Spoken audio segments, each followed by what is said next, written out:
Theorem 1. The limit of c as x approaches a is equals to c, where c is a constant. For example, we have limit of 3 as x approaches 2. That is equal to 3. Second example,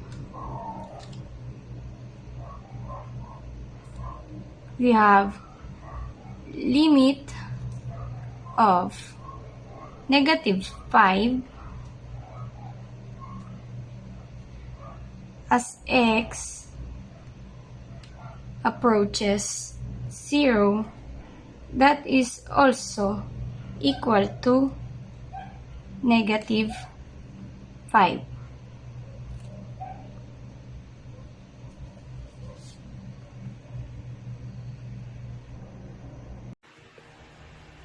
For theorem number 2, limit of x as x approaches a is equal to a.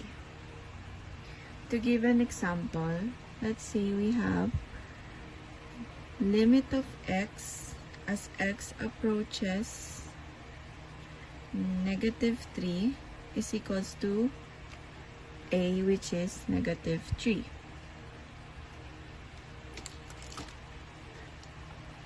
Limit of x as x approaches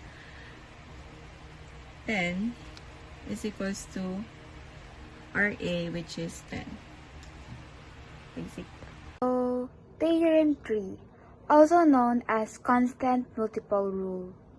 So, for example, limit of 5x as x approaches to 3. So, ang first step na gagawin natin ay ililipat natin itong constant sa harapan. So, nagiging 5 times limit of x as x approaches to 3. Then, for the second step, paano nga ba natin isosolve ito? Gagamitan natin ito ng Theorem 2, itong part na to.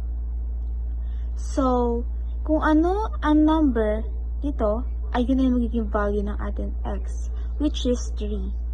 So, 5 times 3 is equals to 15. And that is the final answer. So for theorem number 4, let limit of f of x as x approaches a is equals to L, and limit of g of x as x approaches a is equals to m. Then, limit of the quantity f of x plus g of x as x approaches a is equals to L plus m, and limit of the quantity f of x minus g of x as x approaches a is equals to L minus m. To give an example, let's say limit of 9x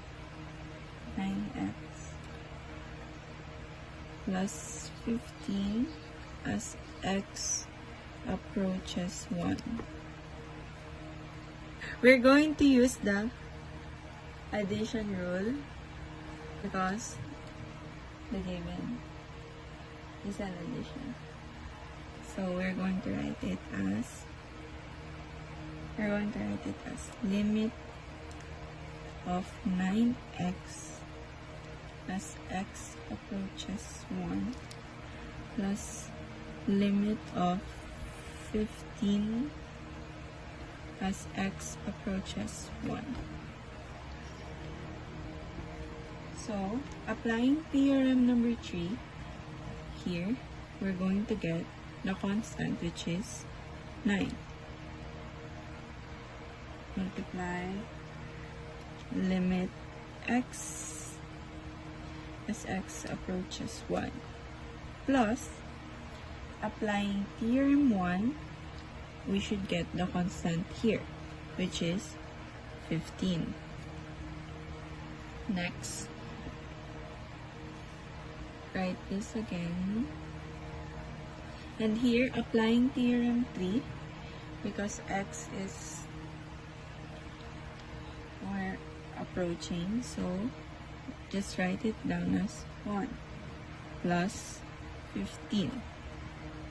So, 9 times 1 is 9 plus 15 is equals to 24. The answer here is 24. Theorem number 5. We have limit of f of x as x approaches a is equal to a. Limit of g of x as x approaches a is equal to b. Then we have limit of f of x times g of x as x approaches a is equal a times b. For example, we have the limit of x times 3x as x approaches 2.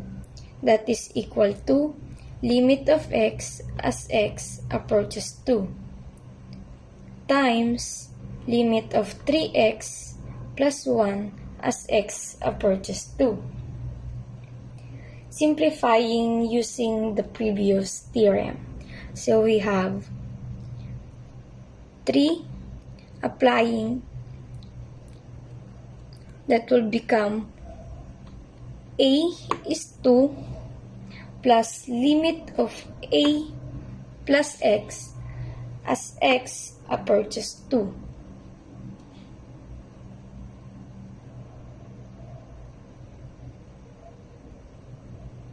So theorem number 1, that is equal to constant, which is 1. Now we have 2 times 3 times 2, that is equals to 1 plus 1. That will give us 2 times 7, that is 14. So, the limit of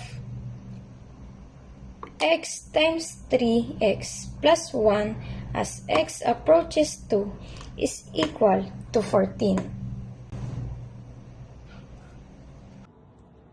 Theorem 7, also known as the power rule. So for example, limit of x cubed as x approaches to 5. So ang first step na gagawin natin dito ay limit of x as x approaches to 5, and then yung ating exponent ilalagay natin sa labas. And then kukunin natin yung value of x, which is 5. So 5, and then yung exponent, which is 3. So 5 times 5 times 5 is equals to 125. And that is our final answer.